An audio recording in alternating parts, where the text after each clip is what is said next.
Jason Statham starts in our first action movie of the year called The Beekeeper. Is it any good? Let's find out right now.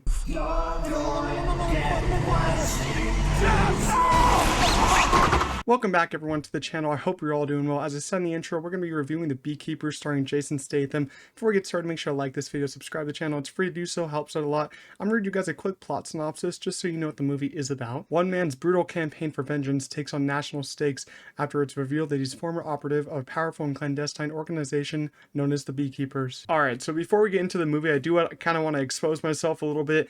I am like really scared of bees. Bees are like one of my worst fears ever. So going into this movie, knowing it's not really about bees, but you know, the beekeeper in the title, seeing bees in the movie wasn't really my favorite part of the movie. I just went into it because it's an action movie, had Jason Statham in it. And as we said, it's the first action movie of 2024. It's a January action movie. So I had really low expectations for this one. I've already had two bad movies this year with Night Swim and Good Grief. So I was going into this one with pretty low expectations. I saw it, you know, I saw it almost a week early. So I mean, I had I was excited to watch it, but I had low expectations of, you know, not really how that goes. But I actually came out liking this a decent bit. You know, I was actually on the positive side for this one. I didn't think I was going to be on the positive side because you know, these kind of action movies, David Ayer, you know, he makes some iffy types of movies. Some movies are great for him. Some movies are not that great. Jason Statham, you know, he kind of makes, you know, the same movie all the time, same kind of action movie. But, you know, I feel like he's getting really good at what he does. And, you know, his action's good and his stunt work is good. Of course, he doesn't do all of his stunts, I don't think. So, but he is really doing good with what he likes to do, which are these, you know, fun action movies, you know, cheesy script kind of things. So, I mean, I can't really, you know, get on him for doing that. I mean, he does what he wants to do. That's good for him. He likes action movies, good for him. But, you know, I'd like him, you know, in the maybe the next 5 or 10 years, you know, focus on some other stuff. I mean, not like really like, you know, Oscar focused movies, just like a little more serious movies with some better scripts. I think that would do him a little bit more justice because I do think he's a great actor. I do think he spends time, you know, working on his action stuff, working on his, you know, working on his acting a little bit. You know, he's pretty funny in this one, so he does, you know, like humor a little bit. Maybe he could do a more comedy focused movie. Maybe he has, and I haven't noticed it. But he is kind of stuck in this one genre, action genre of cheesy scripts. So maybe, you know, maybe he can move off of that for a little bit in the coming years. But I mean, he's good here. He's really good. You know, I really do get a laugh out of Jason Statham. I think he's a really, you know, stand up dude. I think he's an interesting guy where, you know, he's in these movies and I feel like he actually takes it a little bit more serious than some other actors would take it. Some actors wouldn't really try, but I feel like he really does try in these movies, even though the scripts can be pretty bad. So I got to give it to him. He's getting really good at these movies. So if he wants to keep doing them for a little bit, I won't really get on him for it. But I really want to see him branch out, you know, in the next 5 years, do some different stuff. I feel like that'd be really interesting. The rest of the cast, there's a lot of, you know, no-name people in here that I didn't really know. But, you know, we had two other big players in here with Josh Hutcherson. He had a pretty major role in here. He's kind of like the villainous character. I thought he was pretty funny in here. He's kind of a character that you're not going to take seriously. That's one of the cheesier parts of the movie. And I actually liked him a lot in here. He's really cool. He's having a fun time. Josh Hutcherson, he's in Five Nights at Freddy's. Now he's in this. And Jeremy Irons, I thought he did a pretty good job here. He's another one of the kind of villains in here. So those three, I think those three did great. I like their roles a lot. The others, I didn't really know them too much.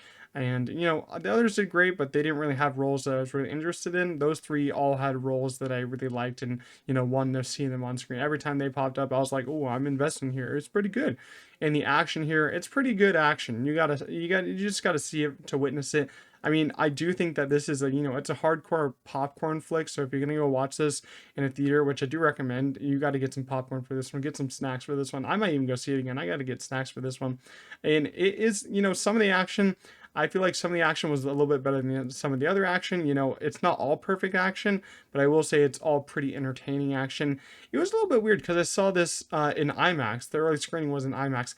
And you know, the IMAX is pretty loud theater, but the sound mix on this one was way too loud. I don't know what was going on in the theater or, you know, the movie that was sent to them was too loud, but when every punch or gunshot was being shot, I was like getting a headache because the sound mix was way too loud. I mean, sound mix is loud for IMAX and other movies, but it's never that loud. It felt like I mean, I felt like when Jason Statham punched someone, it just sounded like the Oppenheimer bomb went off like 10 times, larger. I was like, what am I listening to? I didn't know he could punch that hard. It was a little loud. I think the sound mix was a bit off, but I'm not gonna get on for that. So I thought the action was cool.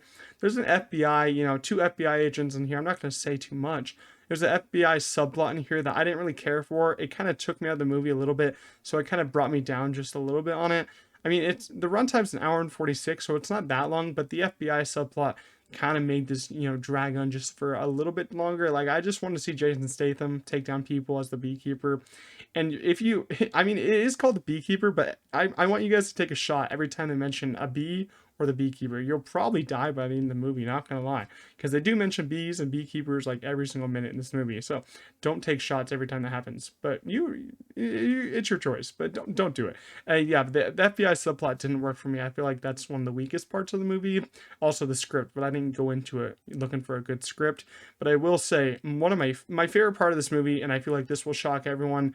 There's one specific action sequence at the end of the film. It's like in the third act when Jason Statham is going against this one guy. It's like the final boss fight of the movie, and it's a terrific action sequence. I was blown away by this action sequence, and it just had me giddy in my seat because it's going on for a little bit.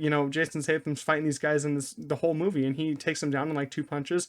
But this guy's like the big boss. So it like goes on for like a minute, and I'm like, oh my God, is it gonna keep going? It keeps going. I'm like, is it gonna keep going? It keeps going. I'm like, holy crap. Jason Statham is getting, he's getting beat up. He's beating this guy up. It's insane how it just plays out. And it's just in these small quarters. I really want you guys to go see this just to see this one specific scene. That's why I want to go see it. I just want to see this one specific scene again because it was so badass. It kind of reminded me of a scene, scenes out of John Wick. It felt like a John Wick scene. So I'm like, more of that, please. If you're going to do a sequel, if this movie gets a sequel, I need more of that. That choreography, that kind of action. And, that was the most tense scene in the movie. I was actually worrying for Jason Statham's character there.